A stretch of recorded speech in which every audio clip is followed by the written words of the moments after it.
You looking for me, you can find me at the barber shop. Pulling up to get a cut, bumping through the parking lot. I keep it clean, Rico's where I'm running to. If you in the city, then you probably gonna be coming to. Gang getting down, Red's getting down, Nick getting down, Ron getting down. Just to name a few, everybody blade on point. You trying to get fresh, I'm telling you this the joint.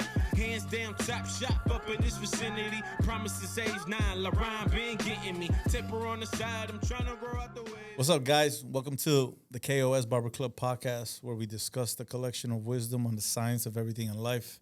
And we do so by interviewing our guests and seeing where they obtained self-awareness and how they created a self-concept to become the person they are today. And with me, I'm considered a double OG. And with me today, I got a triple OG, which means that when I got into the game, he was already established. He was already pretty much legendary in that place, which is Kendall. And I went to FIU, and I went to go cut hair, and then I met Lou, and then he started working with me. But we'll get to that. Legendary barber from Miami, Florida, Big Lou. What's up, Lou? What's up, man? My brother, good to see you, man. Good to see you too, man. It's always like we pick up at where we left off. Absolutely, yeah, we always have. I haven't seen you in a minute. It's been a few years. But I see you on the Instagram, and I see you doing your thing, and I saw you had a podcast. I did. Hilarious. I jumped into the world. I thank you for that. Yeah, appreciate it.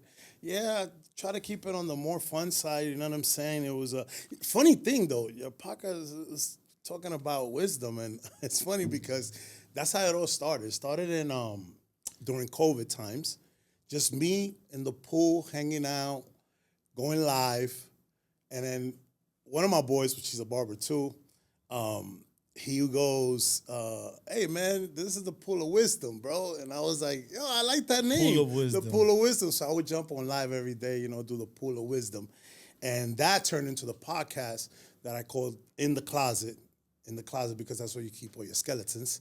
It was mainly about talking about relationships, one-night stands, whatever you could think of, you know, when it comes to people hooking up. Yeah, that's I remember. really what it was. I watched it. It was hilarious. Thanks. I was cracking up. Yeah, man, it was pretty cool, man. That was I never thought I could like jump in front of a camera and speak in front of people. You know, I don't know how you feel about it, but that to me was nerve-wracking. I mean, what I did to get into the zone was pretty much Roger, the producer of Creative Currency. He's the one that told me. He's like, yo, just what you do every day when you cut my hair, that's a podcast. That's and I was like, so true. I was like, what are you talking about? I was like, bro, you just ask questions and we discuss. And when we get into topics, and you're one of the few barbers and people that I know that I could talk to you about any subject. Correct. And I was like, really? He's like, yeah, you need to do a podcast. And he kept poking like, yo, you got to do a podcast. Until one day I was like, yeah, let's try it. See what's up. I came into the studio. He sat me down. He said, yo, go. And I was like, what? He's like, tell me about your podcast. And I was like, I just started talking. Yes. And it became this. I love it, man. That's a great way to step into it. For me, I had, you know what those MLM business are?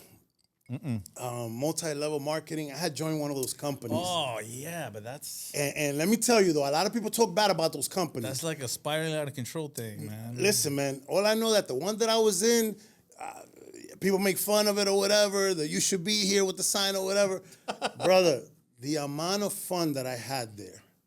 Because it was traveling and hanging out and doing what I do, you know, what I do best, you know what I mean? Just talking to people. Networking, correct. You know, I'm a barber, you know, we always network, we're always talking to people. So, like you said, talking to your client, that's just your stage. Correct. You know what I mean? Like when you're in the barbershop, that little space you have. Yeah, when you get in the zone and you're having a good day and you're making bread. And then, so it gets easier because then you got the guys, you're talking across the room, and you're like, yo, this. And next thing you know, you say a joke, everybody laughs, and that starts making you comfortable. So then when I joined that group, you know, they throw you out there into the wild. So when was this? This is 2015. All right, time out.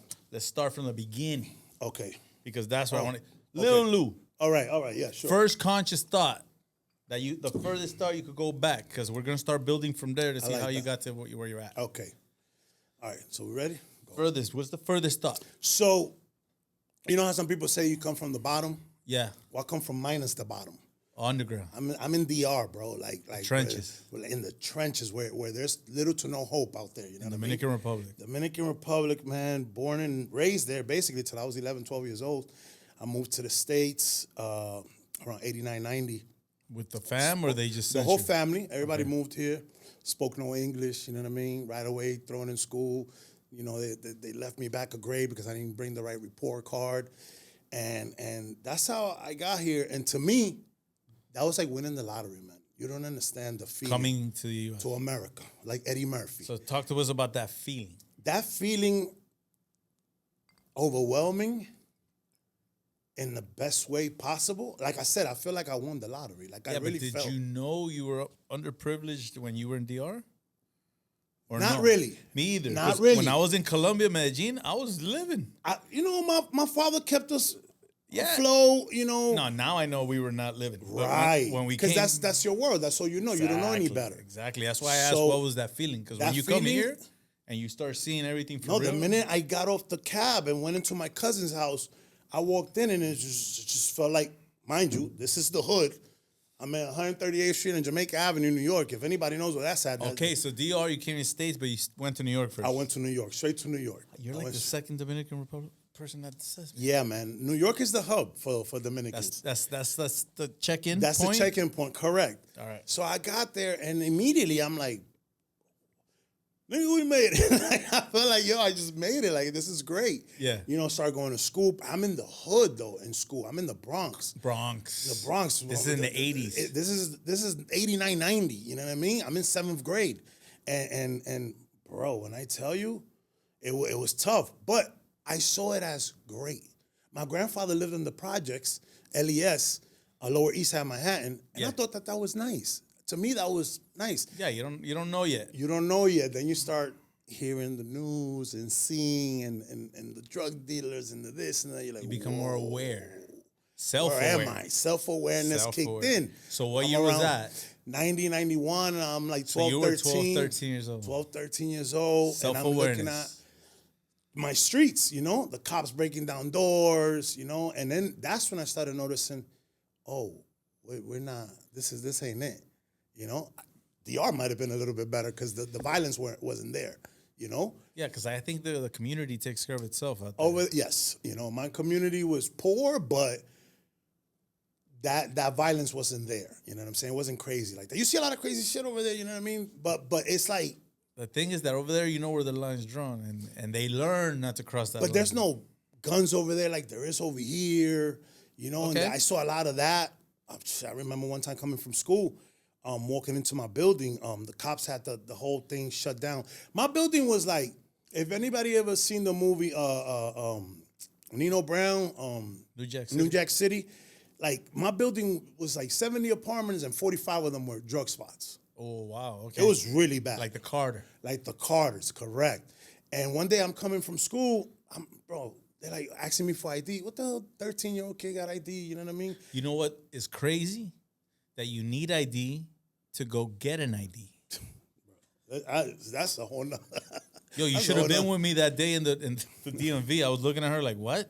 You need She's ID, like, you need yeah. ID to get ID. I'm like, what the So fuck does that mean? How do we get there? I'm like, I don't have an ID. That's why I'm here. Right. Well, you need some proof of like, you know? I was like, well, I got my passport and my birth certificate. There you go. Oh, that's what you, okay. okay. That's different. Ask me for that. But imagine at 13 years old, cops asking you for ID to access your own building. I was like, listen, man, I ain't got no ID. I just came from school. I'm going upstairs to my house. Oh, what apartment? Oh, 3J. Oh, okay. They let me in. As I'm walking up the stairs, because the elevator, they had taken it over, I remember looking to the left and seeing just piles of guns and drugs that they had seized. You know From what the I mean? building. From the building. Small From those arsenal. apartments. Yeah, man, it was crazy. One time they took down our door. Word? 2:00 in the morning. And they were like, oops, sorry. Cops wrong- came in. Yo, just like that, because the apartment next door was the one that was doing whatever they were doing. And when I tell want you, some more? yes, please. Tell me. When I tell you, they 2:00 in the morning, imagine you getting that freaking sledgehammer to your door and you wake up in a panic. Man, there was a lot of that over there. New York was tough. New York built me into the person that I am today, you know what I mean? And, you know, New Yorkers are very cocky. Like Miamians I didn't too. notice. Like Miamians too, yeah. You know, they Now. can get a little cocky. No, Now, back in, always. because I remember when I went to Kendall, because again, when I went to college, I went over there, and I remember it was a change. Because like on the beach, so many different Yes, the people, beach, yeah. ethnic You don't really groups. feel that. You have little pockets. Yeah, but Kendall is the suburbs though. That's what To I me, it was tell very people. very friendly to me. So okay, you're a person I can ask this question to because you've been around, and as much as I remember Kendall, I remember you in those beginning days. Yeah. Because Next Level Barbershop, I used to go Correct, and get, yeah. and you were the guy there.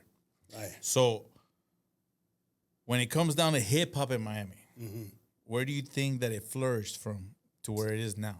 Ooh. That's a tough one. But wait. When you say hip hop in Miami, you mean like artists from here, or art, or the music that Nah, Miami was getting? The music was always from Kendall because you got the bread to buy it. I'm not gonna lie. That's a great point you just made, because a lot of the people that was running the beach, as far as parties, DJs, they're all from Kendall. Correct. You know what I'm saying? You got so many DJs that I could name that they're all from Kendall. I grew up with these guys, cut their hair, you know what I mean?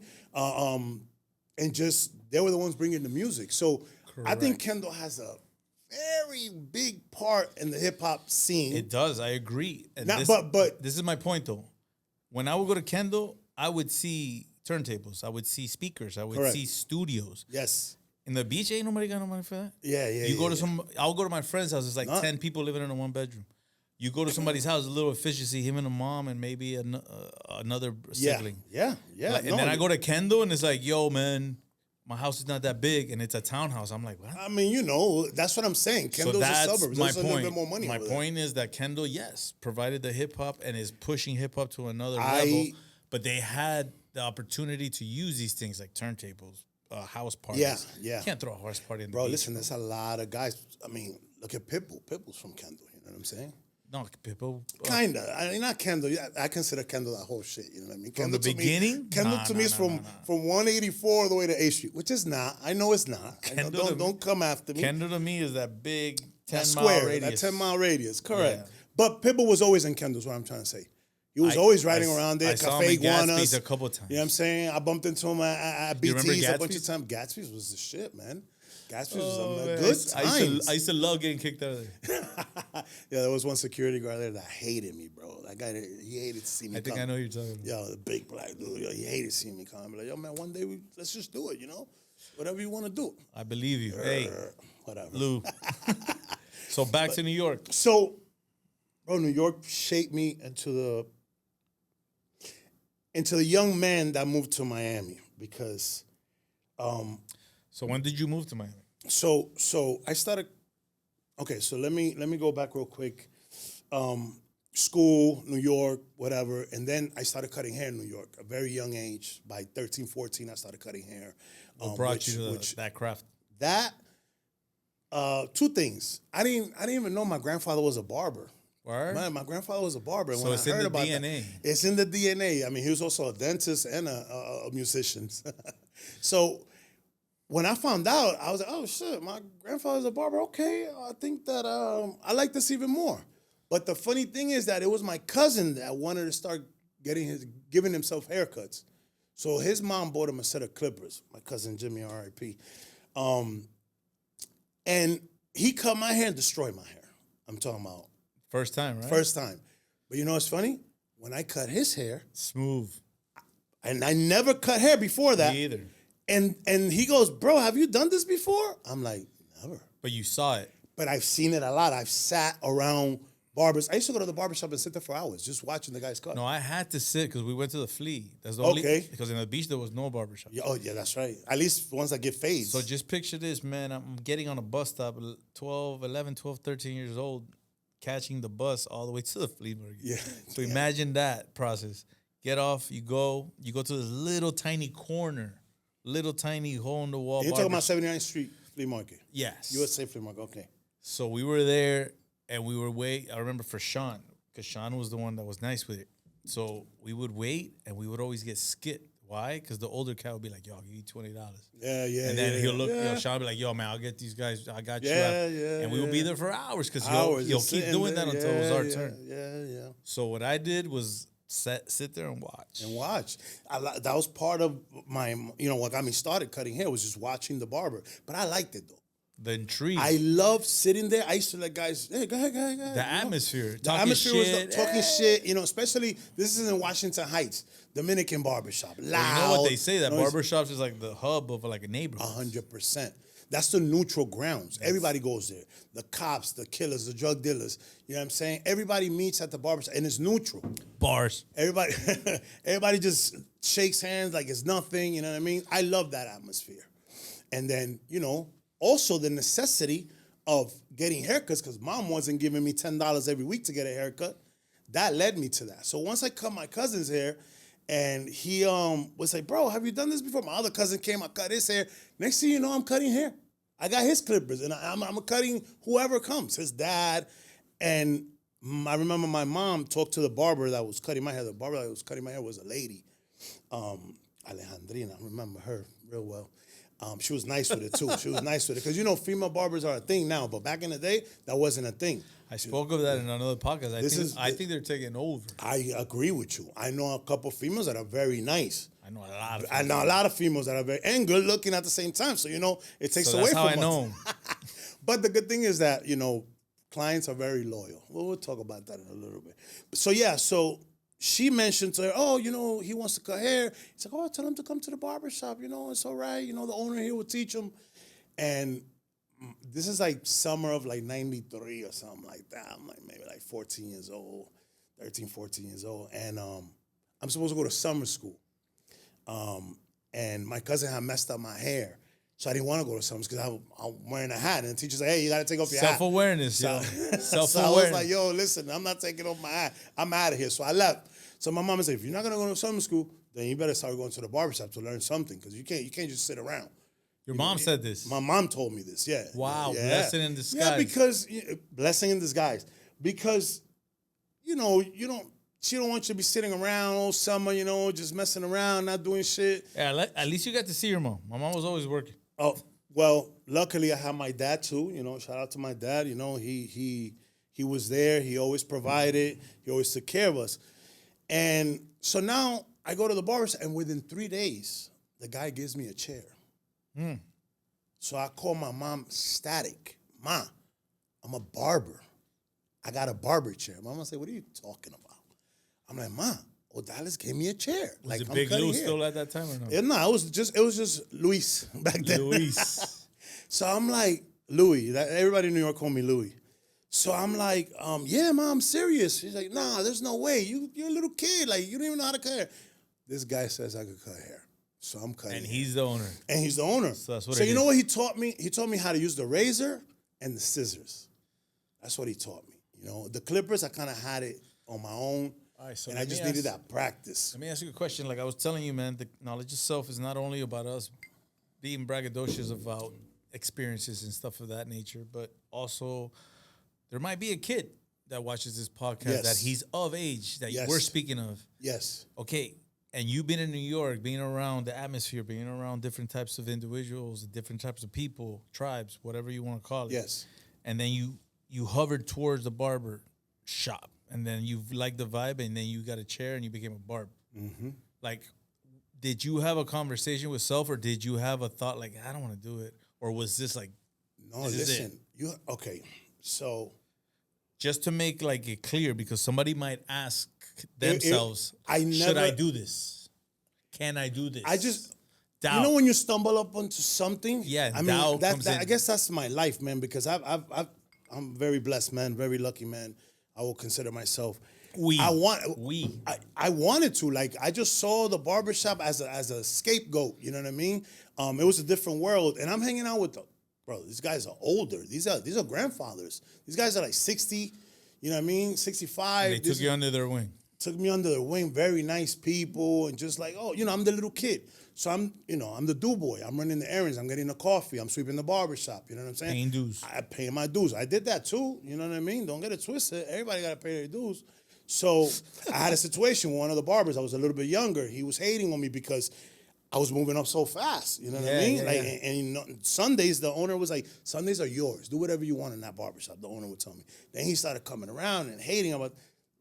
It gets crazy with that situation.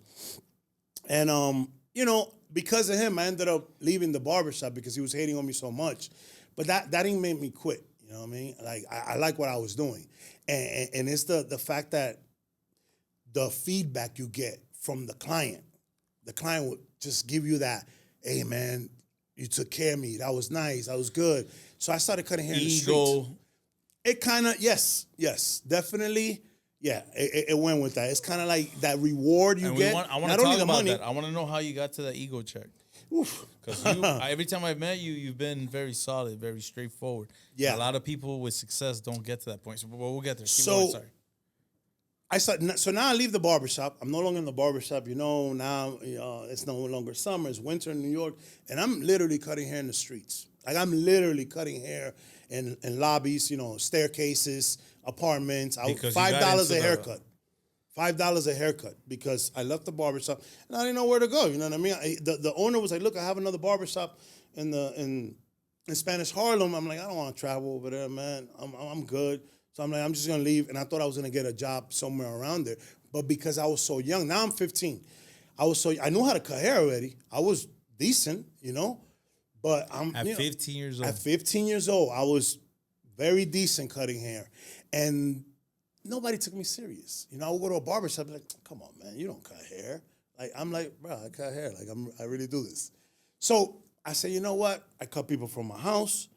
I cut people, like I said, staircases, apartments. Well, it didn't matter. I had a little, this is very funny. Let me just say that there was wireless clippers back in the 90s. What? Yes. I had a wireless trimmer.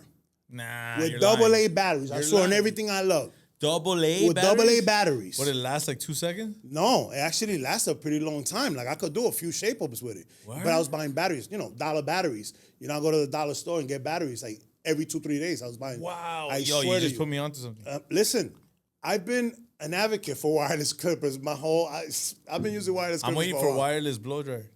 I think they have it already. Nah, too heavy. It's too heavy? Oh, I haven't seen it. Think about it. The battery you need for that is... Yeah, man. That's a lot. It's a lot of... Well, I got the wireless... What, the Octane? No, the blower, the yeah, but that's what, 1100 RPMs? I don't know. Yeah, something like that. Yeah, because, But yeah, so I'm cutting hair with a wall machine that the owner from that barbershop gave me. And I had that little... I have trimmers, too, that you could plug. I had some Andis. And I had that wireless trimmer. So I'm like giving shape-ups anywhere I go. I got like a little bag and I got an extension cord. So I'm plugging up everywhere. No light. So there was no headlight. So check it. You know how I asked you, how did you get the knowledge or desire to listen to the intuition to head towards the barbershop? You said because of your grandfather. That gave you the... That gave me a push. That gave me and then you went, you had a little bit of static. You got... out of it, what kept you still wanting to do it? Shit, man, this might sound bad, but the money.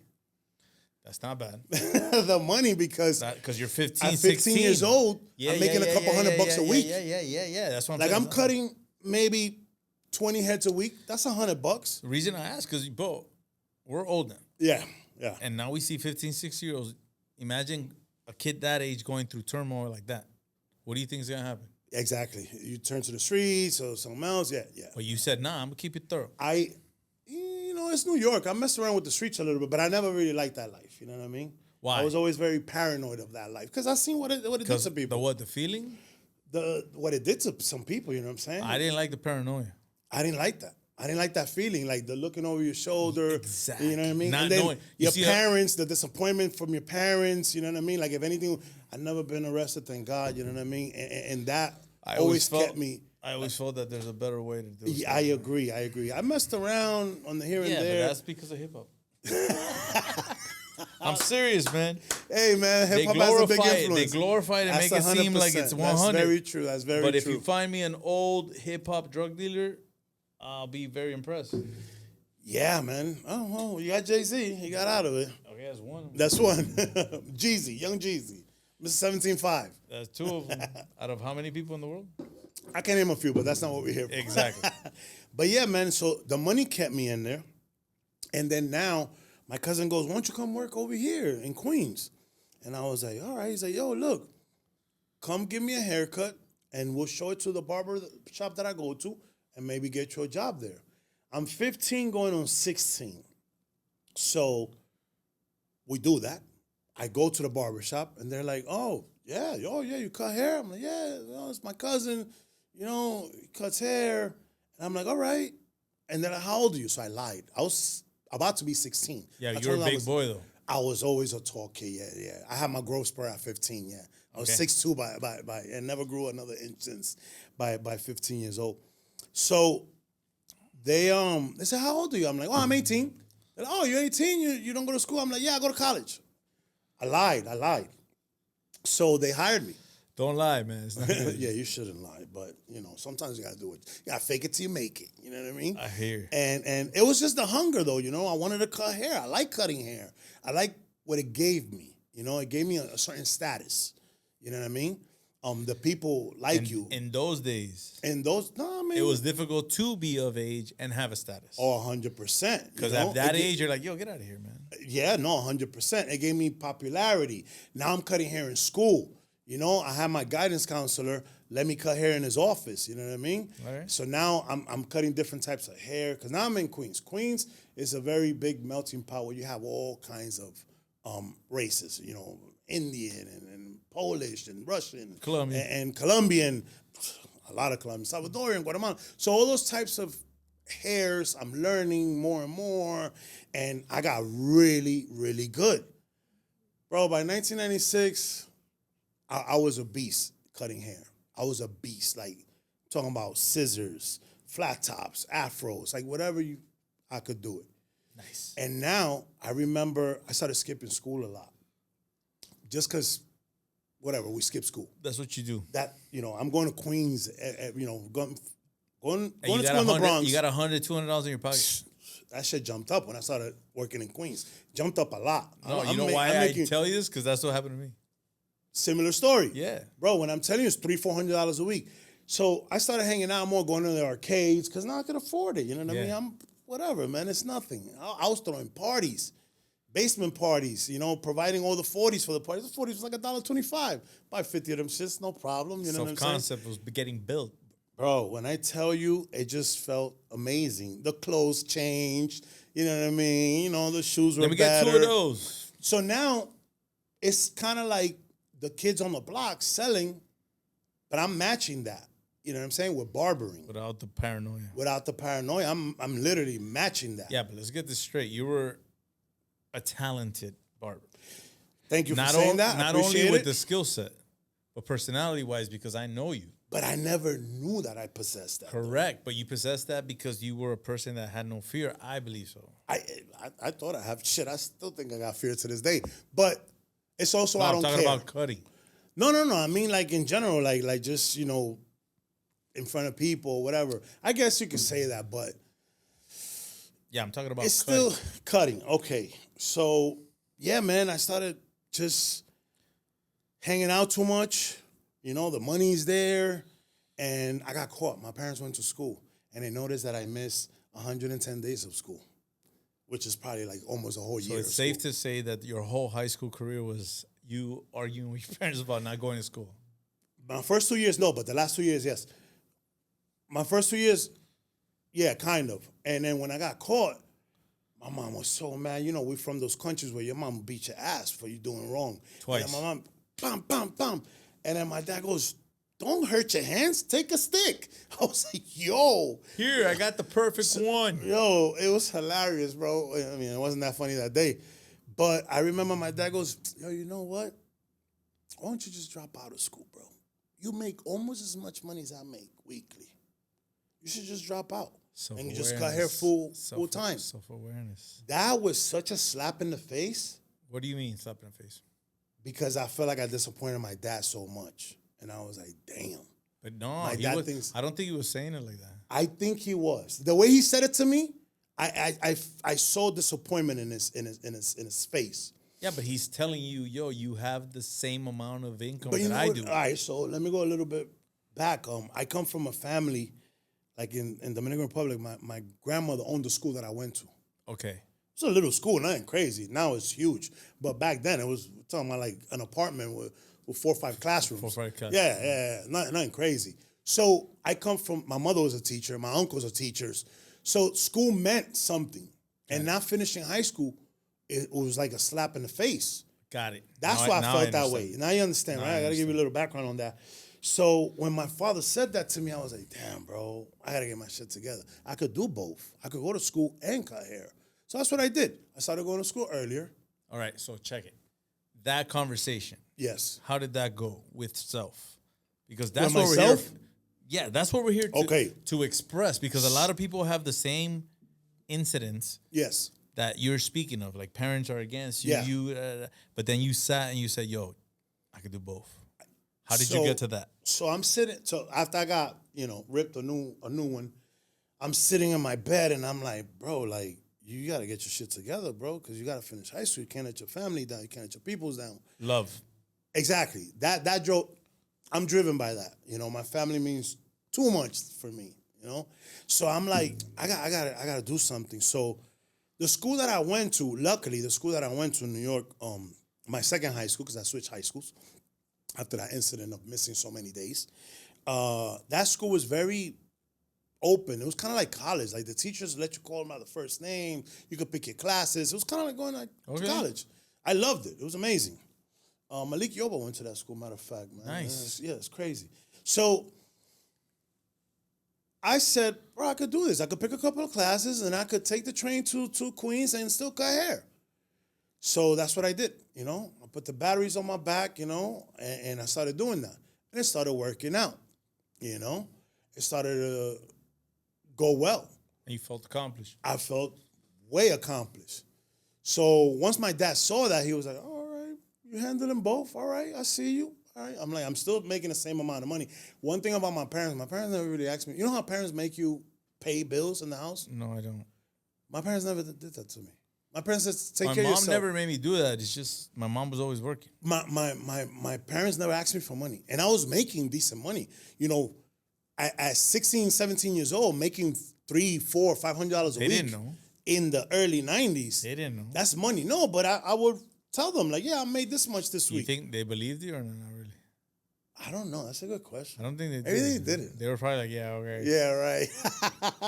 You're like, all right. I was making that money and no, they had to believe me because the amount of shoes I was buying, the amount of Timbs and Jordans and He's stealing them. yeah, bro, listen. You got to talk to him. When I tell you they just said, look, just take care of yourself. Then I started buying things for my little brothers, video games. So I took a load off their back in a sense because now they don't have to buy everything for me and my brothers. All right, so with the knowledge you've acquired throughout the years, to sit here, Big Lou, the barber, successful, triple OG, what would you tell yourself back then?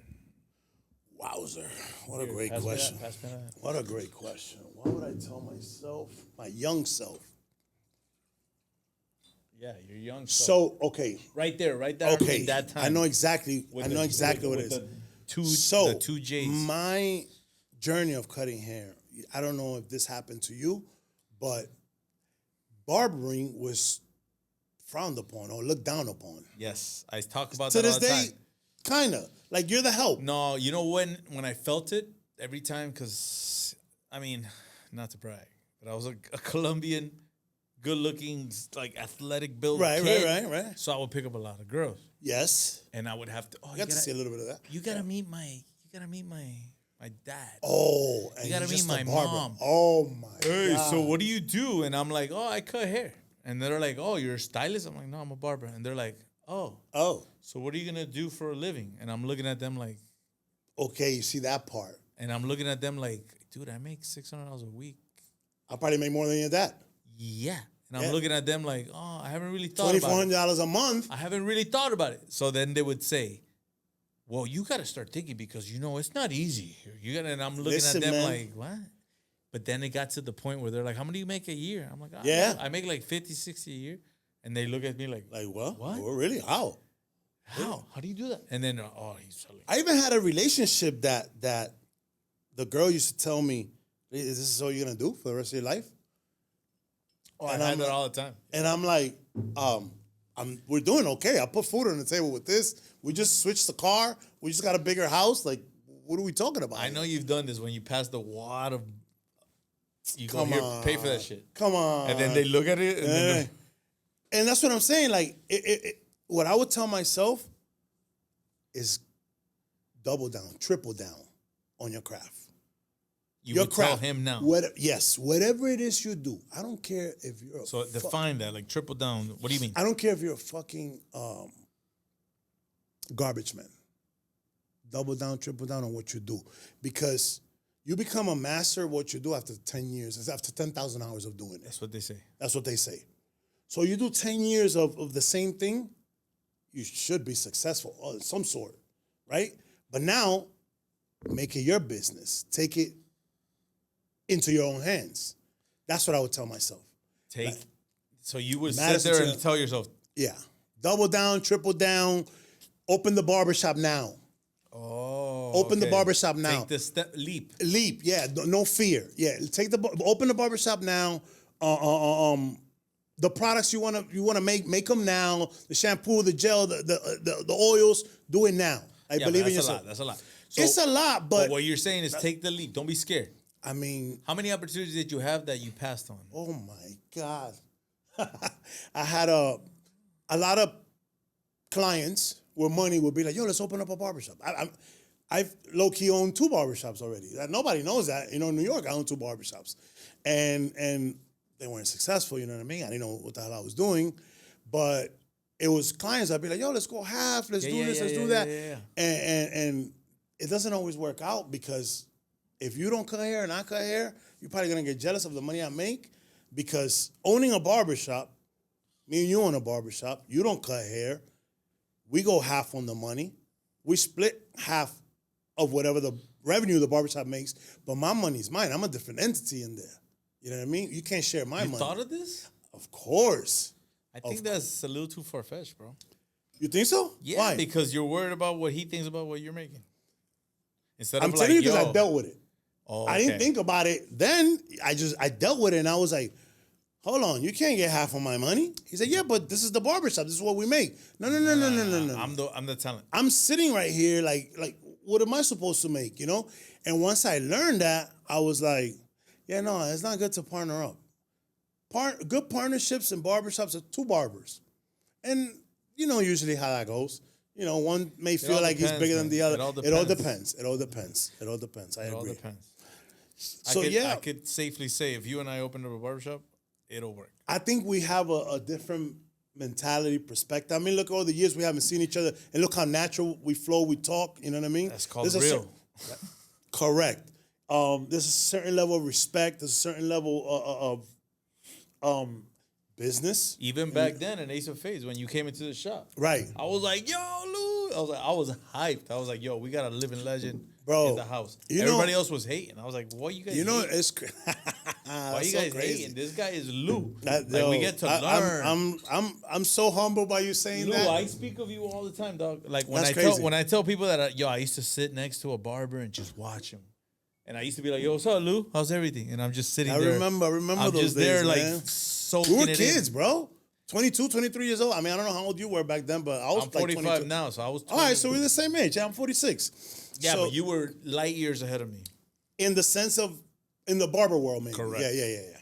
Yeah, once I came down here, I started working at next level. But, yo, straight up right now, eye to eye, cheers, mate. You know how much I learned from you, though? Did you? Why do you think I brought you this podcast? I'm like, yo, Lou, I got to get you the podcast. Listen, a lot of people tell me that. And what I tell people all the time is, dude, say we met when we were like 22, 23. Yeah, around that So time. you were cutting hair in New York. 10 years 15, already. 16, 10 years in the game. Yeah. So when I saw that, I was like, what? How does he do that? Yeah. Yo. Yeah. No, 100%. I believe you're the one that told me to zero gap the machine. And I was wow. I was like, I don't remember a lot of those things, but a lot of people come up to me and tell me, yo, I had this one guy, one of my boys, great barber. He's not cutting hair right now. And he told me, yo, Lou, I became a barber because of you. I'm like, my boy Johnny, you know, from he works at the same location where Ace of Spades was. Johnny. I cut Miami. I cut Miami. Yeah. What's that barbershop called now? I cut Miami. I don't know. No, but where Ace of Spades was. What is it called? Oh, Fine Line. Fine Line. My bad, guys. Shout out to Fine Line. And he goes to me, yo, Lou, you used to cut my hair at Blade. I also cut hair at Blade. You know, Blade was a big deal in Kendall when it came through. It's a face type of. I brought all the boys from New York. No, it was crazy. Well, they brought me here or whatever. So, I understand.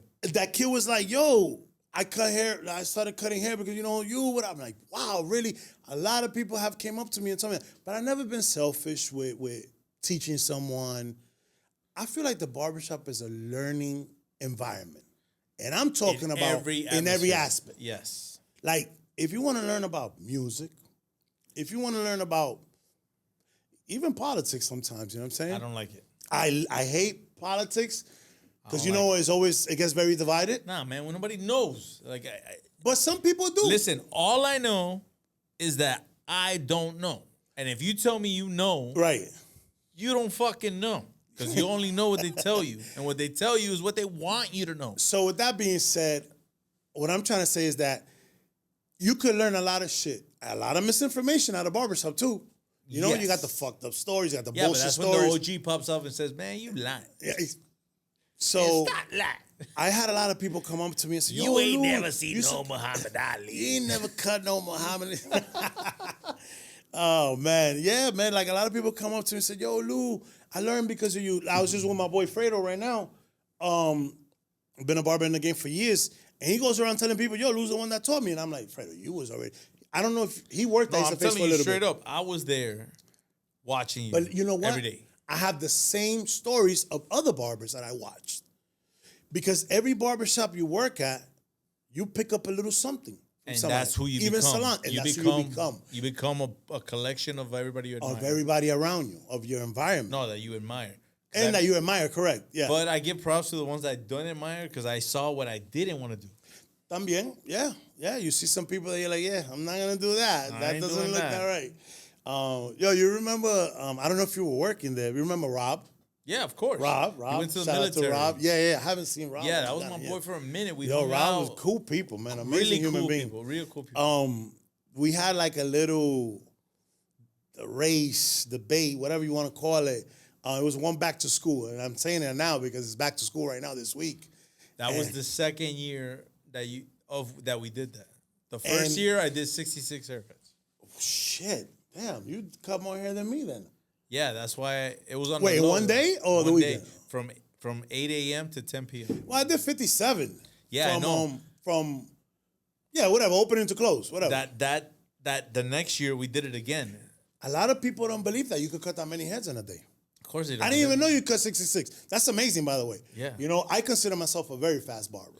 But that was when we had 3 less barbers. Remember, it was you, Carlos, came in, and That's we were right. like... Mo came in. Mo was so there. 3 more barbers. Shout out to Mo. So the next year, it was a little bit more...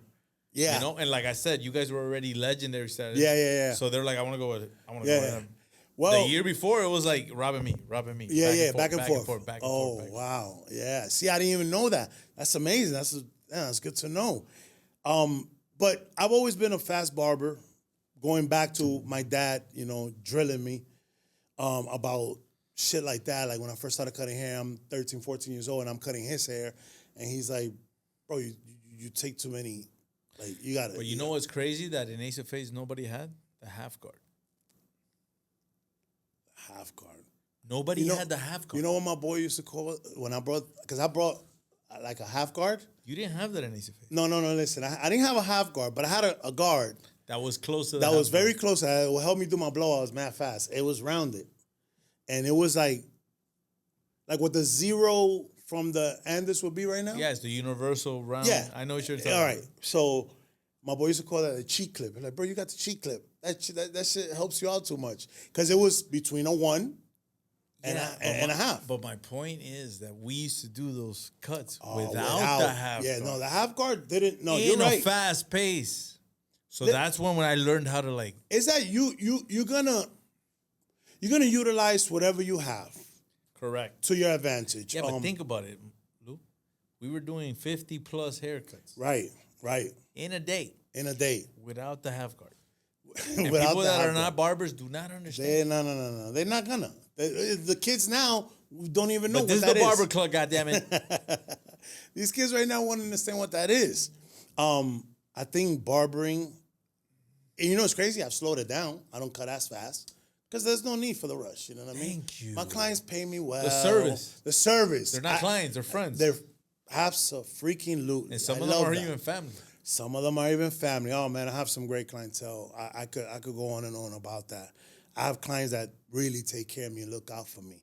And going back to what I was saying with the people looking down up on the craft, because it takes a few people to tell you, bro, you're an artist. I never knew that I was an artist. I never knew that I could create.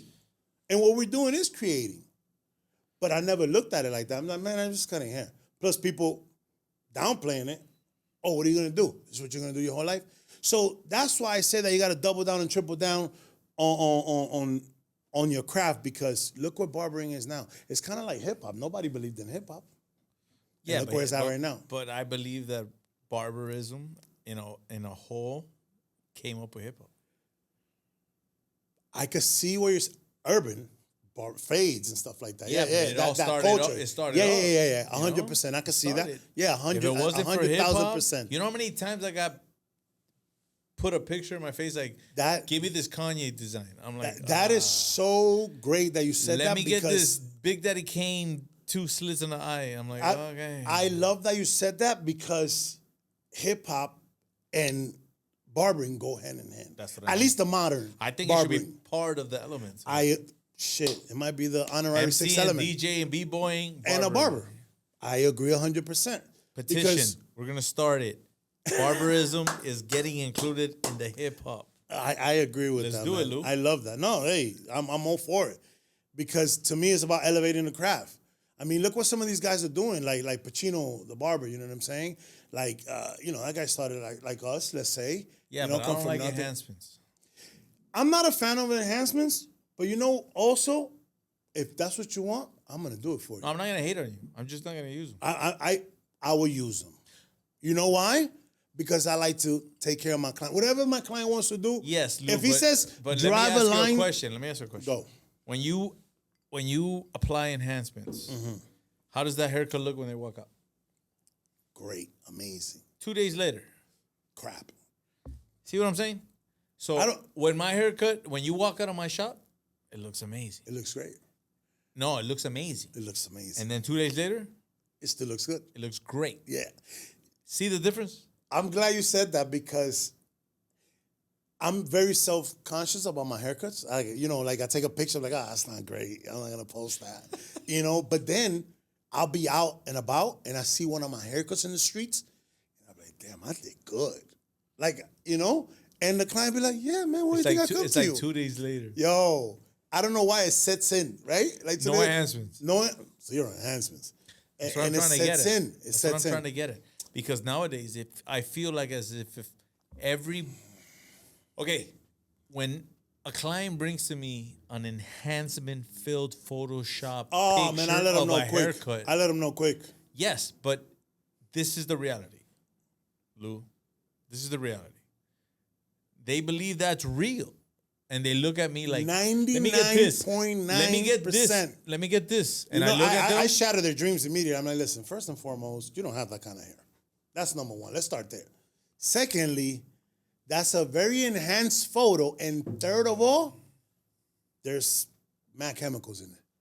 So unless you want me to Unless you're going to pay me every day to style your hair. Unless you want me to, I could do it, but it's not what you're doing. I could get you as close to that as possible naturally.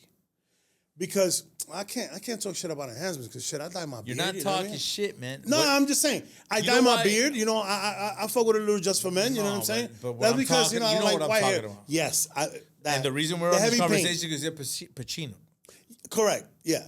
That's an enhancement-filled world. But he created a lane. Of course, I'll never hate on that. He's Colombian not hating. I give him props. I love what he did, and I show respect. But correct. I have always stood on this ground before I knew who Pacino was. I love that about enhancements. I love that. I agree with you 100%.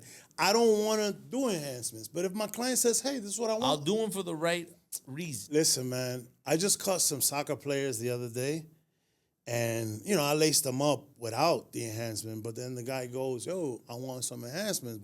The next time you come see me, can you bring the enhancements. I said, oh, okay, no problem, brother. You know what I'm saying? So I brought it. And I knew, bro, you're going to go practice tomorrow morning. It's soccer. You're going to sweat that shit off immediately. What enhancements did you use? Talc? The spray, the black spray. You know what I mean? That shit's whack. Whack? No. Yes. But that's what he wanted. So I did it. And then he was like, oh, here, I got the spray. Put the spray on it so I could set it, you know? I'm like, in my head, I'm like, brother, this is going to be going right on. Like, there's nothing you can do about that. Okay. That's just good for photo shoots. Shit. Let's say that. All right. So New York. Yeah. You left New York. Let's go to Miami. All right, now. Boom. The greatest story of all time. Yes. So New York made me, you know, I got very good at cutting hair. Now I'm in the game maybe, 6, 7 years cutting hair. I moved to Miami August of 2000. August 20th, 2000. I come down to Miami to check it out. I had a little girlfriend, which I ended up marrying, which ended up being the mother of my children. We're divorced now. But that was the person You were young. Very young. 21, 22. So that's the person that pushed me to move to Miami. Plus, my boy, the guy that owns Blade Barbershop, he was like, yo, so I'm moving to Miami, you know, I'm going to open up a barbershop where you should come. And then I met this girl, my ex-wife now, and she told me, yo, I'm moving at the end of the month or whatever. We met at a club, whatever. Crazy story. In New York? In New York, yeah. And We she was met moving to Miami? She was like, yo, I'm moving at the end of the month. So you believe this is like a calling? Listen, I'm thinking she's moving from one house to the other. Yeah. So one day she calls me, hey, what are you doing? I'm not at the house. You want to come help us load up the truck? I'm like, sure, okay, cool, I'll come. So I go, and like, yeah, my dad is driving it in the morning. And then I'm hearing like the amount of time that it's going to take him to drive. I'm like, yo, what do you mean? Going? What are you talking about? 18, 24 like, hours. Yeah, you know, we're moving to Florida. I told you this. I'm like, you never said Florida. You said you were moving. So she goes, yeah, like Florida. I'm like, oh, snap. But light bulb, my boy's moving to Florida to open up a barbershop, and he wants me to manage it. And my girlfriend is moving to Florida. So I'm like, Divine intervention. Florida sounds nice. Divine intervention. I'm like, Florida sounds nice around this time. So for like 6, 7 months, we had the long distance situation going on. And we almost broke up. She came to get me. So I said, you know what? I'm going to try. I'm going to go to Miami. I'm going to go see what it looks like. I came here for 3 days. I came here on a one-way ticket. What year was this? 2000, when JetBlue first opened. I remember JetBlue had just opened. And I bought a ticket. It was great. It was an amazing flight. Awesome. I got picked up. And the minute I got to Kendall, I was like, I'm in heaven. So you went from New York to Kendall? Oh, my God. No fucking reason why. I get it now. That's there was birds chirping in the morning. Yeah. There was no police sirens. Yeah. Oh, my God. I'm like, oh, this is it. And there was nice little Hispanic women. But, you know, I had a girlfriend, so, you know. Stop. So, check it out. So, I'm here for the weekend. I only broke clothes for like 3 or 4 days. Stayed. But I always ride with my clippers. I brought my clippers down. You better believe it. I brought my clippers down. So, I get here, enjoy the weekend. It's amazing. Now it's Monday. And I'm like, I got to start planning my get back. I got to get back. But I run out of money.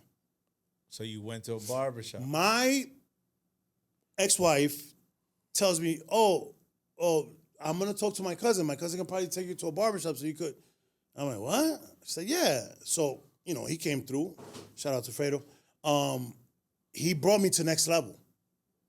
And that's why I met Colbert. Next Level is a barbershop in Kendall, right in front of Miami-Dade Community College. The heart of Kendall, like what brought Fades and Life to Kendall. They were the first barbershop in Kendall. All I know is that when I went to Kendall and I was living there, I asked the first person I saw with a fade. I was like, yo, where'd you get your fade? Where'd you get your fade at? And he goes, Next Level. And yes. I'm like, where's that? He goes, in front of Miami-Dade? All right, bet. I was there the next day. So I land there. This is a Tuesday afternoon, like around 1, 2 p.m. And I get there, so I do a demo. I cut that kid, you know, my ex-wife's cousin. And you might have changed the game. Think about it. Oh, did I? I think you changed the game. Oh, did I? I'm a disruptor. Watch all the barber podcasts that I have, and I always say it. Yo, I was always wondering and like rattling my brain, like how the fuck do these New York guys get the hair like that? And guess I'm what? a disruptor. I came in, I shake shit up. So I cut this guy's hair maybe in like 15 minutes. It was a two in the skin, man. Come on, man. Yeah, super You know, easy. just come on. This Without a half guard. without a half guard. And when I finished the haircut, the guy goes, "Wow, that was fast." And you're like, yeah, this is an everyday thing. And he's like, "Yo, you're good. You wanna help us?" There was like maybe 2 barbers in the shop that day. It was a Tuesday. It was slow. And he goes, "You want to stay and cut more hair?" I said, "Yeah, sure. Why not?" I cut 18 heads that day from 2 p.m. to 8 p.m. And this is when Kendall was on the come up. on the come up. So by the end of the night, the guy was counting my tickets. Remember, they used to do the tickets. Yeah. So when you used to have to go write down your name, the haircut, and $10, the haircut, and then it would, yes, it was a ticket. and then they gave you your percentage or your rent, whatever you were doing. Did He you ever charged count me- the little red numbers on the top? Never. Why would you do Sometimes that? they would be missing. Oh, yeah, of course, yeah. Some people will try to get smart. Yes. Back yes. to the. Oh, let me not go there. So I do that, whatever. I get through the day, and the guy goes, "Bro, you are fast. Can you come back tomorrow?" Whatever. He paid me 50%. He took 50% off the top. So I think I took home that day maybe like almost $200. And that is back in 2000, what? 2000. August 20, That is 2000. equivalent of today, like $500. Shit, easy. But to me, because in New York, you have to have a clientele to make that kind of money every day. Correct. Over here, I had no clientele. Steady. I had nobody. And I'm like, all right, I'll come back tomorrow. I'll come a little earlier tomorrow. Nah, I think I but got you that know like what at 12. it is down here? The lack of. The presentation. Well, hold on. You were Yes. on your New York shit. Yeah. So people So could see people that. look at it like, all right, and you were confident. I was I'll very go ahead. confident. And then especially after one- he gave me that shout out. He was like, "Yo, you fast. Yo, you're good." So I'm like, "Oh, okay. Yeah, I'll come back tomorrow." All right. So now 12 o'clock, the next day I come in, I cut like 24 heads on a Wednesday. And I'm like, whoa, that's a lot of heads. Without being tired. Oh, no, normal day. This is a normal And the day. guy was like, "Bro, you're a machine." I'm like, "Yeah, I'll be back tomorrow." So now it's Thursday. I come back, 32 heads. It's getting more and more. And I was like, holy shit. Anyway, long story short, my first week, I made about $800 from Tuesday to Saturday. And how old were you at this time? 21 years old. And you had at least $500 a day in your pocket. Bro. In Kendall. In Kendall, In Miami, I'm making when shit was $200-300 a popping. day. So how did you stay out of trouble? Oh, I think it was my family, you know, my Love. Yeah. Love. Yeah, I think it was my family. My ex-wife had a daughter. Well, I'm a stepfather as well. And, you know, I had a relationship with that little girl, and it was amazing. It was great. So I love providing. intervention, artistic value, unite, and then you become Lou the Barber. That changed the game, in my opinion. I like when you say that for one reason only. Because when I came here, I was using the razor, which nobody was using the razor. Correct. Here. No one. I was like, "You guys don't use the razor?" So when I pulled out that razor, guys were like, "Bro, this is sharp." And you know what else I did? I had the boulder machine. Correct. Nobody had the boulder machine here. So like I said, Well, at least in I was Kendall. I was that kid that would sit there and be like, "Yo, what's up, Lou? So what's going on?" And I would just be studying what you were doing. But and that- I'd say it all the time. That's to I me give you was props without normal. even I telling. appreciate you so much. That was so normal to me because that was what I was doing in New York. Correct, but that's why I always say the New York cats came to Miami. We and were a little bit learned. more advanced. We had a little bit more street. Because there's a lot of barber people from Miami now that they're big and they're like, I Yes, was like, nah, yes. you weren't around back then, so you don't understand it. Like you obtained the information on a given gift. Like here it is. And They you weren't know around when we didn't have a half guard. You know what else I did? Bro, I was like, we're charging way too little for these haircuts. We didn't know any better. I'm one of the first people, I'll take that credit. You get mad at me if you want to, that upped the haircuts in Kendall. I remember Ace of Face. That was $12. That was a I was like, topic. no. That was a topic. When I left Next Level and I started working at Blade Barbershop, you know, I opened Blade Barbershop with my boys over there. And $12 still sounds crazy low. I mean, but I was like, yo, I'm charging at least $12. Because a lot of them, will come and just drop the $10 and won't leave no tip. $2 tip was great back So then. you're like, I'm gonna 'Cause get if you the do tip 20 regardless. heads, 20 heads is $200 plus $24. Lou, but think about the numbers you're talking about. You're saying $10, $12, 37, so it's like 30. So 30 heads at 12, that's 300 what? $80, 40. $360. And that today is like, huh? That's easy. Somebody does 5 haircuts, that's it. Nowadays, you could do 5 haircuts and walk away with that. Yeah, That's crazy. I got days that I do 5, 6 haircuts and walk away with $400. But I want to be here today and tell you that I give you props, man. I remember thinking to myself, like, yo, there's a next level. You know, there's something else.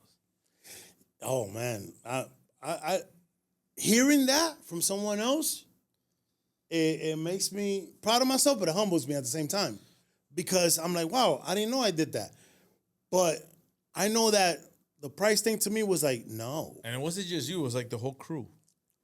The whole crew got infected. I'm like, no. Listen, we got to do this. Yeah. And then the haircut started going up, and I went from 12 to 15, and I went from 15 to 25, 20.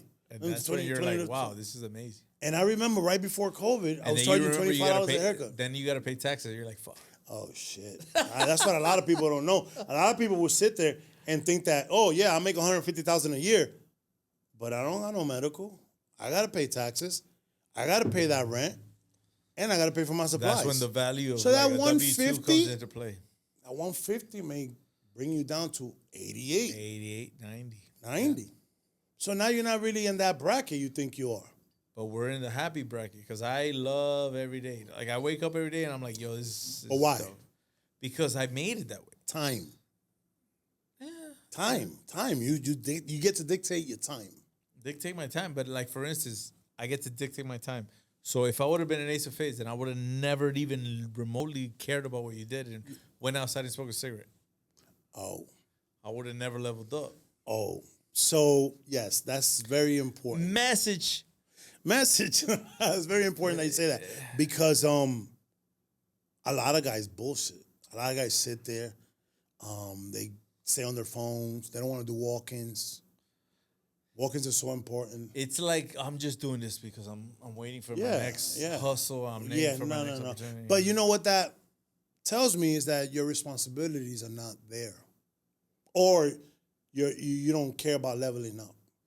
Because I've always been ambitious. Ambition is a thing for me. Like I'm addicted to ambition. All right, it's a good thing you said that, because where I'm sitting at now, I joined a team that is growing, and I always admire that because this team keeps growing, which is the spa barbershop. Yeah. And we keep trying to find new, innovative ways to create an atmosphere where the next level is. Yes. Because there is no person that we could look at and be like, okay, let's do it like them. You, as a person that has brought a lot of knowledge to the barber industry, especially in Miami, how have you been able to still stay in that same environment? Obviously, you're still making bread, but how do you still contain yourself in that environment without wanting to go to the next level? Without wanting to I want to go to the next level. I feel like I challenge myself to get to the next level. Shit, like every American, I get in debt and then I gotta pay for shit. So like, oh shit, I gotta work more. I gotta figure it out. I gotta figure it out. I gotta do something because. So, for me, this is one thing that I've always gave myself and told myself. I believe in consistency. My haircuts may not be the best ones in the world, but they are consistent. Every week you sit in my chair, you're gonna get the same haircut you got last week.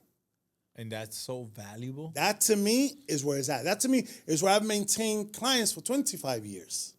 I have clients that have been coming to me 17, 10, 20, 30. Some leave, some come back, some disappear, and I lose most of my clients. All right, I want to ask you this question. Who do you lose most of your clientele to? A barber I taught. Oh, shit, that's a good one. No, you know who I lose the most clients to? Wives. Uh-huh. Oh, because the wife likes the haircut. No, because the wife says, Joe, you don't have to go to him no more. We live in Miramar. Why are you driving all the way to Kendall? I've never had that experience. What? Because I still have clients that come from. No, I have a lot as I well. have clients that come from Broward. I have clients that come from. I got clients that come from West Palm, but shit, I got clients that be like, yo, I'm not gonna get a haircut in New York. When I go to Miami, I'm gonna go see you. But I think the thing is that you're like Magic Johnson, and I'm without like the Jordan, HIV. and I'm like Jordan. I'm talking shit. But listen, I say that because I've lost so many clients to wives. You know, you don't have to get that fresh no more. Where you going? But then I got wives that like, yo, you gotta go to Lou. How does that occur? Because you're in the I same don't know. location. I don't know.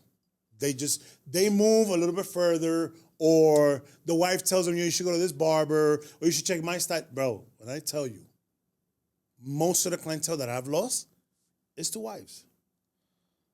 I don't know though. I don't Not know how happy to, about I don't that. know how to take that because I'm using myself as an example. Yes. Say I pull out 150, 100 services a month. Yes.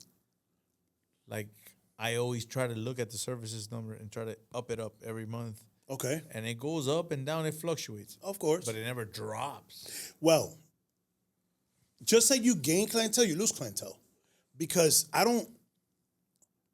have probably every week, I'm doing close to 50 to 60, on a great week, 70 services in a week. Okay. And like you said, it fluctuates. Sometimes it goes down, sometimes it goes up. It doesn't happen often where it drops dramatically, but some of the clientele that I lose, You're like, damn, I haven't seen this guy in a minute. right? I be like, yo, where's this guy been? And then you bump into and it's him. like my boy, like, yo, what's up with you? How you been? Oh no, I moved to A Street, whatever. I'm going around the corner. Hey, listen, brother, and I'm one of those people that I don't care. Like, if you, Yeah, you care. we care. Everybody cares. It doesn't affect you. But Gene, let me tell you something. If I'm cutting somebody, and they say, yo, I'm moving to Wynwood, go see my boy Gene. Word. I'm very quick with that. I know he could cut. Go see my boy Gene. No problem. I have no problem with handing out clientele. Because I know what happens. I know it moves around. And I'm a barber that moves around barbers. So how do you feel about the onslaught of barbers that's coming into play now? I think we need it. There's too many people. We can't take care of everybody. We cannot take care of everybody. Okay. How many barbers would you say that are in Miami right now? I would Freaking thousands. say more than there is artists. I'll tell Oh you shit! Yeah, absolutely, 100%, 100%. that. Yeah. That's the demand. I welcome them. Yeah, it's the demand.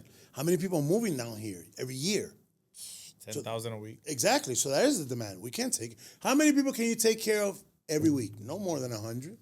I don't know if I giving can. services. Yeah. Correct. So I don't care. Bring more barbers. I'm established. The way I tell my clients is like, yo, man, go through the app, make the appointment. Yes. If you need to cancel.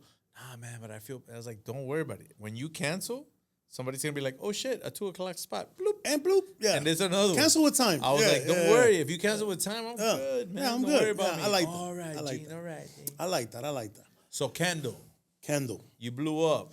Became the man. Bro, oh shit. I mean, you say that, but I never looked at it like that. you're Thank you outside. for that. Yeah. It's next level, a lot of success, a lot of money.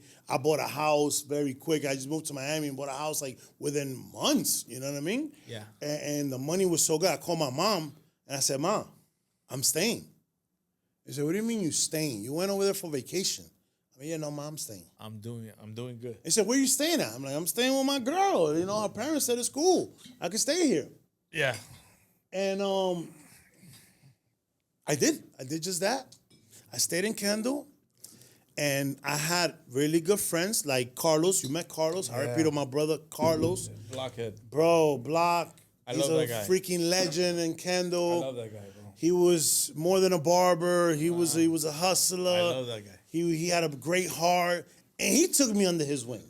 When I heard what happened to him, man. Oh man, let's not talk about that. It was very Yeah. sad. I still cut his son's hair to this day. Yeah, that's Really? family. That's family. Yo, man, I love you, Carlos, man. No, yeah, definitely. That guy All was for always Carlos. for Carlos. Like I I talk to a lot of people about barbers and industry and things, and I get passionate about it. So Yeah, I'm sometimes very they don't understand or agree with me. And I was like, you don't come from where I come from.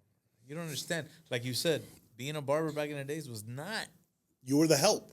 But we were. Now it's glorified. We were a little. Now it's cool to be a barber. We were a little unit that we would look at each other somewhere and be like, what's up? You know what barbering did for me? Barbering gave me a status. And a purpose. 100%. It gave me a status in the sense that wherever I went, I was welcome. Clubs, restaurants. Or if you weren't welcome, you'll get the heads up. If I wasn't welcome, I'll get the heads up. And then they'll be like, yo, whatever you want to do, Gene. Bro. I was like, I bet. The amount of hookups that I got. It's crazy. I live off of that. Some people think I'm a millionaire. No, I'm not. It's just that I know so many people. You know how many times that I've gone somewhere and they're like, oh, they let anybody in here. And I look at them, I was like, yeah, motherfucker. Listen, here. How about when you go to a bar and your bartender hands you that tab and it's $0? And I get mad. Yeah, but No, I shoot him. I shoot him the 100. Of course, but I get mad. I'm like, yo. No, but I love the love. I love the respect. Who doesn't love the love? Correct. I love the respect that somebody. Bro, one of my best hookups was this guy Matt, client that I have for years. He used to run the movie theaters. Oh, you just walk in, bro. Oh, the one in Town and Country. That one, the one at the Falls. The one Color Bay. All of them. And I used to send my daughters there with all her friends. Go. Yo, Matt, my daughters are coming. It's 8 of them. No problem. No, send them. One of my greatest. That hookup's lasted for so many years. I love my dad. Bro. My dad's the best. Capitol Grill. Bahama Breeze. Oh, my God. Gas shout out to fees. Tone. Shout out to Tone Rock. A DJ from Kendall. Shout out to Tone Rock. What was the name of that bar next to Ace of Spades? Shit. That freaking hole in the wall. I love that place. Damn. I forget the name. I forgot the name. Yeah, that's why. It was right next to the liquor store. Yeah, every time I went there, I didn't know what was going on. Somebody's going to watch this and mention it on the comments. Please. Yeah. Anybody that knows the name of the bar that was next to Ace of I think it Spades? started with an H. I don't know. I can't remember. Every time I went there, I was like, brr. Oh, yeah. No. It was chaos in there. It was chaos. So, Kendall, making money, buying properties, living it up, doing the new life. Yeah. So having what happened kids, after having my kids, family. having your family? That gave me a sense of purpose. Like, okay, I could do this. You know what I mean? Like the money's good. I'm consistent. When did you develop that self concept? Like, okay, I'm the barber. When you came to Miami? A little bit after, maybe like a year or two into it. Okay. Because Kendall was such a virgin to me. It was like, for lack of better words, it hadn't been touched. You know what I mean? It has so much growth. Like Kendall, you couldn't pass 162nd Street. That was it. That's where it ended. Well, nobody wanted to go past 152. Correct. Yeah, that was after 152. You're like, yeah, that was chrome already. Who cares? Yeah, ghetto ass shit. Right. So, it just gave me that, bro. Like you're good here. You can make it happen here. So I kind of like stepped back and I was like, all right, cool. But then I would still get that backlash from the people like, oh, you're just a barber. So for a while there, I wanted to quit barbering. Okay. Go to that conversation with yourself. Oh, man. I wanted to quit barbering. This is around 2012, 13. Every barber had this conversation with themselves. Oh, yes. 2011, 12. I had a couple tattoos. I didn't have these many tattoos. And because back then it wasn't a trend. It wasn't a trend. It was very. If you had to be a gang member. You were a gang member. You know how many times I got pulled over and gang. I'm like, I'm not part of no gang. Yeah. My cousin does tattoos. So I remember me telling myself like, yo, I gotta figure it out. A lot of the barbers that I worked with started doing other things.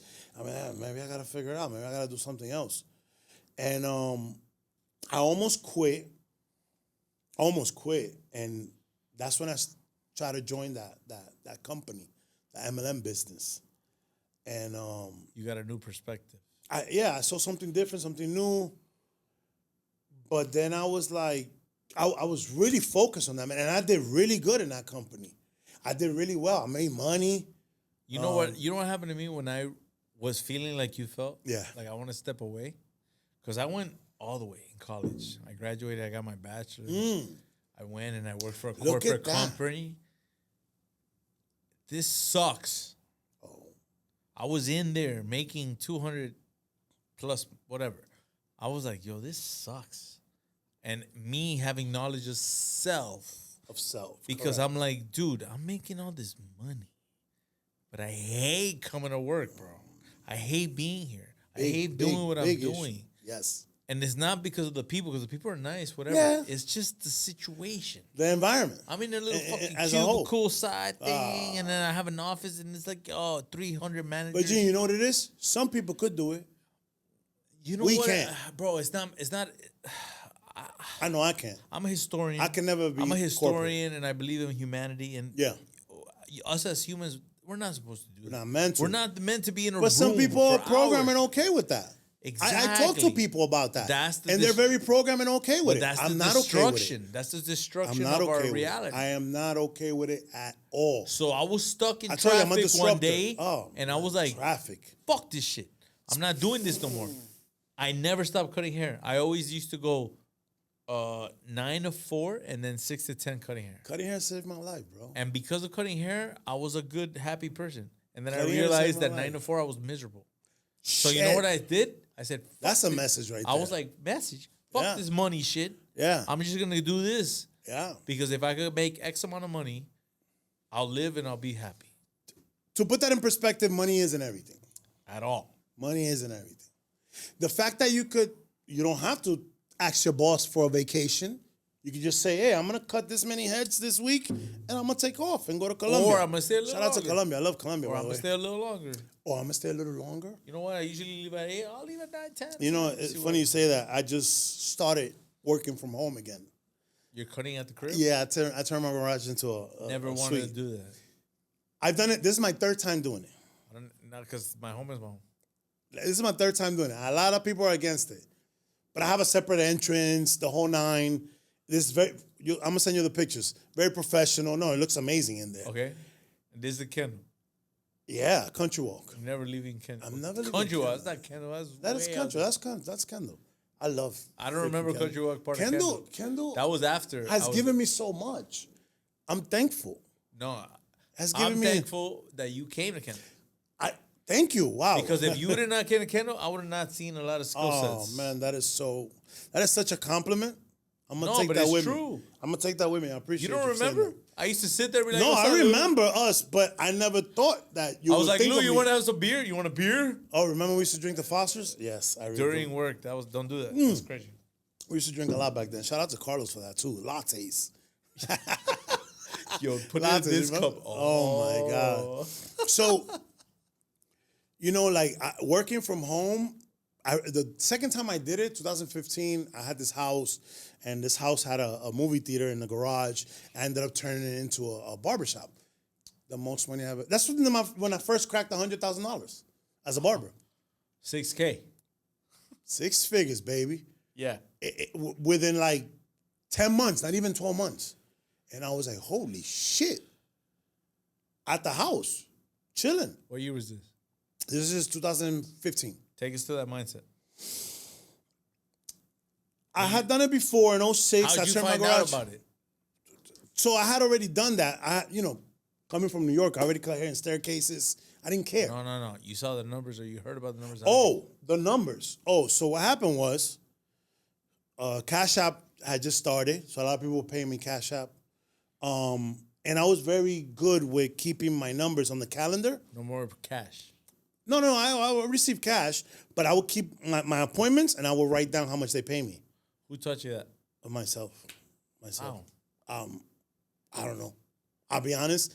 I would do my appointments. People call me, yo, I want to come in at this time. I'm like, all right, cool. But I know Robert pays me $30. Yeah. So I will put that. Plus the tip. Okay. I'll put it. So every day I would do my numbers. And, oh, shit, you know who taught me that? An ex-girlfriend taught me that. Hey. She was a bartender, and she was very good with that. She was very, she would write down everything she made every day. And I was like, I gotta start doing that in my Baby, business. you need to start. She didn't even tell me. I just saw this girl was. She used to work at what's that bar? 11th and Ocean. Cream? No, Ocean on Ocean. Deep? Oh, Ocean. Oh. What was that bar? There was a lot. No, man. The one with the neon lights? The that famous go up, bar, that 10th you- and Ocean. That you go up? 11th and Ocean. Oh my God. It's all right. Don't worry. Yeah, I can't remember. Anyways, she would write down how much she made every day. So that made me write down how much I made every day. I used to put it on my phone. Not Willie's or No, Clevelander. after the Clevelander. Thank you. The Clevelander. She worked at the Clevelander. And she used to make X amount of money. And every day she'll come, count her tips, count her money, and write it down. So I'm like, oh shit, I gotta do that. I need to know how much I'm making. So that's the first time I realized that I made over 100 grand in 1 year. All right, so when you found out you're making 100 grand a year, Oh, take us man. there. Now I'm like, oh, this is it. What year was that? 2015. This is it. Like, So you were like 26, 27? no. Come on, Gene. Shit, I was in my 30s already. 2015, that was 10 years ago. I was 37, 36. Yeah, 36. Okay. Yeah, well seasoned. I was well seasoned. And 100 grand at that time was good. 100 grand was good back then in Florida. So I just want people to know that I stepped away from 200 plus That's crazy. That's crazy. because I was like, this sucks. No, because you know what No, I freedom didn't know. is technically. You know, being open In a being barbershop. in a atmosphere, barbershop. Yeah. You don't have to dress a certain way. You can wear your tattoos. The environment was so much different. Tattoos. And Big- I big had deal. a lot. I used to always have to cover. Hey, you always myself. had tattoos, And yeah. I hated that Yeah. shit. I was like, bro, you You know, haven't seen me like that. I got tattoos like back in like 2010, Rob, 11. you brought up Rob. Rob Yeah. used to be. One Yeah. day he got like 30 tattoos. I was Yeah, like, yo, yeah. All right, let me go one. That was one of the reasons why I doubled down on cutting hair, because I said, fuck that. I'm gonna be a barber for the rest of my life. I could be 85 still cutting hair. I if agree I could. with that. I agree Because I know there's a lot of pressure and shit that comes with it. You know, like you got to do your own taxes. You got to do your own medical. You got to No, do but your that's responsibility. It's not even correct. pressure. No, but I'm saying like in the sense of like, you know, a 9 to 5 does all that shit for you. So if you're making 200, they'll take it out. They'll do this. They'll do that. Whatever. But a barber, you have to do it yourself. All right, so Kendall. After Kendall, you came up to 100K. You kept pushing it, but somehow, some way, you're still in Kendall, and you're still in still Kendall. in that same So atmosphere. okay, let's talk about it. But I want to know why. Um, Because you're next level barber. Let's No talk pun about intended. it. Let's talk. Appreciate that. Let's talk about it. So, I just felt that Because a lot of barbers don't even know that you're the one that sparked it. you know what? I appreciate you saying that because I don't look at it that way. You're the. Listen, I don't look at it, but some people do say that. No, check it. I was from the beach.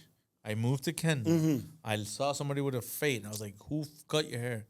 Lou at That's next amazing. level. That's so amazing. So I went to next level, and I was like, "Lou is like, yo, Lou's booked up." I'm That's like, so what? amazing. So Oh, then, yeah, then I went appointments with back then. Carlos, Yeah, and he That's cut so my hair, and it amazing. was fine. And then to get a cut with Lou all the time, it was like hard. I was really booked. Yeah, man. That's the first time that I felt that I understood that So because I didn't that's do why appointments I'm in like, New York. I'm like, yo, Yeah. because when I stepped ground, that's what I was told. So I'm speaking the truth from my reality. That's so dope. That's so dope. So Because now we're here full circle. full talking circle about that. And to be honest, humbly speaking, I never looked at it that way. I was just a barber. I was just cutting hair, doing what I like to do because it was cool and because you know I got the good hookups and the girl love us and we get to go to the club and we get to wake up late. Well, not anymore. No. Now we're 40. Now it's responsibility. Now we got children. Yeah, no, we can't do that anymore.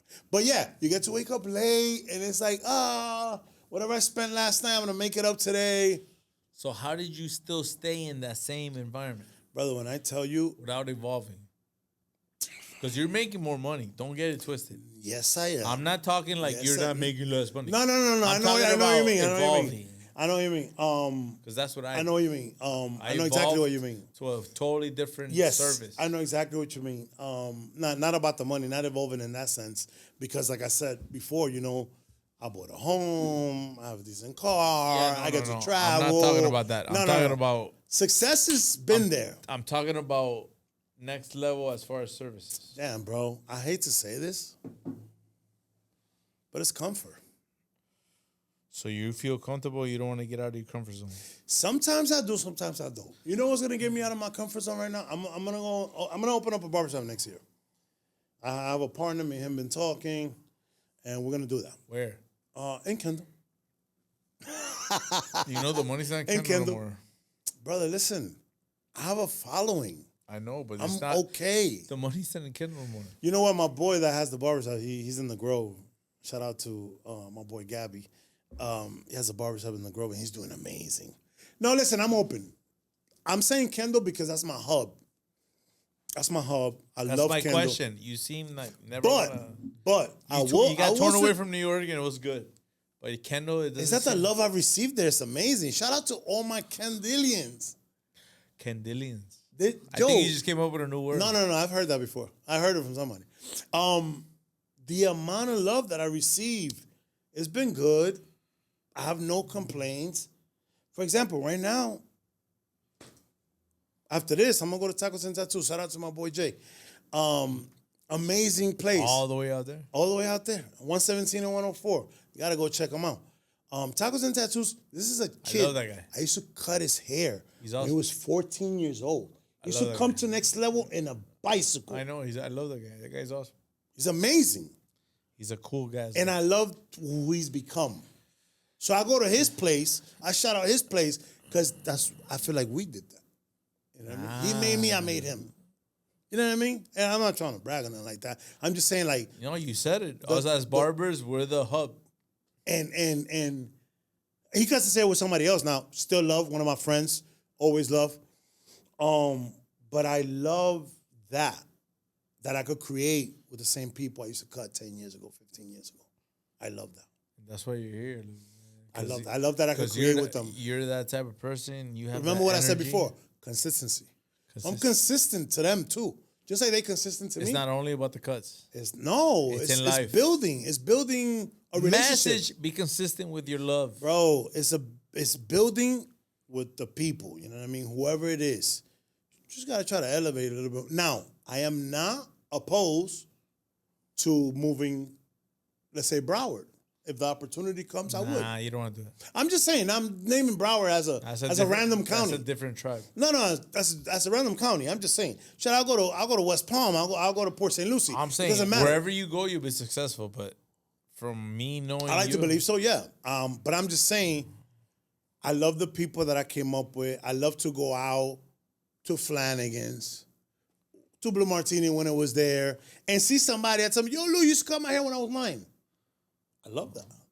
And now he's security at this club, and he's letting me in. He's rocking with me. You know, I'm getting the little hook or whatever. Bro, I walk around like I'm a millionaire because of that. I think you are. It gives me status. Millionaire is not about the money. That part. It's about the respect. That part. Like, I could be working at a club, not being a barber, and I'll look at you, Lou. That, to me, yeah. And even though, you know, I jumped back and forth, you know, when I felt like not cutting hair no more, and I went to the beach and I started promoting clubs. You asked me about the whole Van Wilder thing. One of my AKAs is the reason why. I started promoting clubs, and you know how it is on the beach. They try you. They fuck with your money. Yeah. But I created my own lane. All I got really good with the bouncer in the front, and me and him had a connection. You do what you do when you do how you do what you do. Street shit. Yeah. What the Street barbershop shit, told me. barber shit. What the barbershop told me. aesthetic shit. Yeah, be a hustler. Yeah. 100%. All right, so we're getting to the end of the interview and the end Yes. of the podcast. So I have a couple questions. And Please I just do. want you to answer them Shoot. as drunkly as you can. Oh, shit. I'm not there yet, but I'm almost there. Have you seen The Bronx Tale? Uh-huh. Yes. You remember when he asked Cologio, asked Sonny, you rather be loved or feared? I'm going to say loved. Why I don't like people fearing me. That's a 6'2", 245 pound, 290. 290. I don't want to be feared by no one. That's a big responsibility to be feared. The love that I receive works for me. All right. Create or compare? Choose. Create or compare? I'm always gonna create. What is that? I'm gonna create because I feel like somebody could learn from me. If it was only one person that could learn from what I create. I did. Wow. There you go. I appreciate it, though. So yeah, I will always create over that. Knowing or understanding? Understanding. Why is that? Because I shouldn't be the smartest person in the room. I always want to learn from Some someone people else. say that always be the smartest person in the room. I'm not. I don't, and you know what? Sometimes I'm in spaces where I feel like I'm like, yo, I know way too much. Nah. And that makes me uncomfortable to move to another room where I can learn from somebody else. And I feel like that's where I'm at today. Like I learned from so many people. Message, go to the room where you can learn some shit. Yeah, man. Yeah, 100%. All right. Wealth or riches? Shit, definitely wealth. Because to me, wealth is health. Okay. Yeah. Perception or reality? Oh, what a great question. Perception or reality? I'm gonna go with perception because because I'm different. I look at things in my own way. You don't have my eyes. You don't have my vision, and I've learned that from dealing with a lot of people. I love that, dude. Joy or happiness? Joy or happiness? Shit. So the other day, one of my homegirls was down here from New York, and she asked me a very similar question, like, "What drives you? Why you do what you do?" And I said, my family, my kids, my babies, like, I'm all about that. So happiness is what I want, what I look for, but I'm joyful when I can take care of other people. Nice. Power of choice. What do you think about that statement? Power of choice. Elaborate a little bit. What do you think about the term when somebody tells you have the power of choice? Shit, that's a big responsibility, the power of choice. I think we all possess the power of choice. Yes. We all possess the power of choice. You know what's the difference? What's the difference? Knowledge itself. Knowledge itself. Yes, 100%. That makes sense now. Yeah. Yeah. It could be a problem, but yeah. Really? Power of choice? Because not everybody's going to make the right choice. Correct. What's the power behind it? Making the right choice. Making the right choice. What's the right choice? You don't know. Unless knowledge yourself. Knowledge yourself. Shit. That means you have to read a lot. That means you have to be very self-aware. You have to read yourself a lot. Okay, I like that. All right. The term good problems. What do you think of that? Yo, Gene, let me tell you something right now. I welcome all problems. Yo, this fucking shit is awesome. I welcome all problems. No, you don't. No. I'm gonna explain why.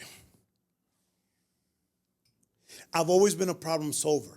I've always been the person to figure it out. I've been put against the wall. So more money, more problems. I welcome that shit.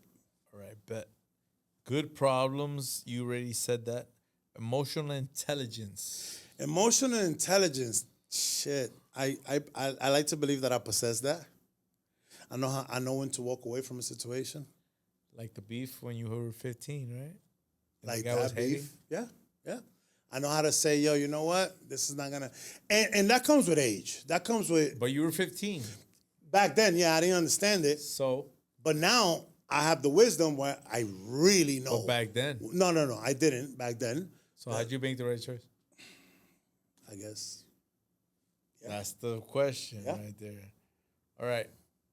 Pain versus suffering. Holy shit. Pain versus suffering. I think those two things go together. I'm very good at managing pain, physical pain. I'm always in pain. Some type of pain. Suffering is horrible though, man. It's a choice. This is it. I'm not gonna suffer. I'm gonna make it happen. I'm gonna work it out. Logic or intuition? Oof. Where you get all these questions? These questions are real. My brain, fool. Oh, wow, these questions are fucking real. Logic or intuition? I'm gonna leave the intuition to the women. Logic for me. Really? Yeah, logic for me. Okay. I like to be logical. I like to be, 2 plus 2 is 4. Okay. Yeah. Intelligence versus experience. And oh shit, experience all the way. Experience Yeah? all the way. Yeah, yeah, yeah. Because intelligence, you acquire it. Correct. Experience, you went through it, so now you are very certain. What the? So for me, experience. All right. Discipline or self-respect? Oh man, I'm gonna say discipline on this one because I've learned that discipline could put you in a different level. Correct. All right. Depression versus sadness. Depression. Oh, I'm not the type of person to be depressed. I've gone through my little funks or whatever. Snapped out of it. But yeah, but it's very quick. I tell myself, no, this ain't it, And whatever I got to do to this ain't it, I snap out of it. What's one of the things you do? Get a haircut. Nice. Yo, listen. If you ever feel depressed, it does. take a shower, drive yourself to the barber shop, and get Especially a from haircut a or a good lineup. barber. Oh my God. That gives you your confidence. Correct. Immediately. And go to a bar and holler at a girl. See what happens. You look good. You feel good because you spoke to a barber. Barber gave you knowledge. Yes. Amazing. 100%. All right. So this is the first time I ask anybody. You're the first one. Okay, let's go. Dreams versus stories. What do you like to hear more? Oh, wow. Gene, let me tell you something. I'm a big dreamer. Correct. And when I say that, I mean I dream almost every day. And my dreams are like movies. Bro, I remember them, but I can't express them. I remember them and I could express them. Wow. Bro, a lot of people have told me, yo, you remember all of that? I'm like, yes. I have dreams from when I was 8 years old that I still remember to this day. All right, I've had dreams that So dream or stories? What's up? Dreams, all the way, dreams. Why? I'm a dreamer. I love to. You could trick your subconscious. Okay. So, whatever you think of, you can make happen. So, if you dream it, you could achieve it. Manifestation. Manifestation. If you could dream it, you could achieve it. I believe in that. So what are your dreams? My dreams are peace within, myself, my family. I want to see everybody grow within their own realm. I want to see togetherness within all of us. And yeah, that's my dream. Like my dream is to be able to give people enough love or knowledge, whatever you want to call it, to stay good and together with each other. And because you're a barber and because you've held down for this long, I think you've incorporated a lot of that into everyday life to a lot of people. Yeah, I could kind of see that. Is it that crazy? I never thought about it like that, but now that you say it, yeah. That's what I'm here for, bro. I appreciate that so much because I don't think that I'm that influential. It's not about, forget about that word. Okay. It's about impactful. Impactfulness, yes. Not influential. Oh, looking at it in that perspective. I looked at it because when I saw you cut and I saw you do what you did, I was like, okay, there's another level. Okay. And I have looked at another barber in that same regard. Exactly. Okay, yes. Yeah. So with everything we talked about today, everything that we focused on, all the questions and everything, if you could go and look at the camera right now and talk to a young Lou, what would you say? I'm going to go back to saying that whatever your dream is, whatever you like, whatever you want to do, whether it's photography, whether it's creating or working in the corporate ladder, do it. Do it to the max. Bet on yourself all the time. Double down on yourself. Triple down on yourself. And eventually, time is going to pass because it has to happen. And you're going to be successful. Message. No fear. I leave it with that. Yeah. give everybody your handles, let everybody know what's coming up and how to reach you, how to find you. So you can find me on _ Van Wilder _ Facebook, Luke Cabrera. I got another Instagram, my barbering page, Who's Your Barber? WHOS, letter U, letter R, BARBER. And what's coming next is, I want to say it's a lot of grounding. I'm going to ground myself. I'm going to take a step back in the barber world to appreciate and give back to my clients. Awesome. And next year, there'll be a barber shop to expect. Hell yeah. Lou, I appreciate you. Forever grateful. Thank you for coming in. Thank Guys, you so much. If you don't know, this is the guy that pretty much inspired me to get to where I am right now.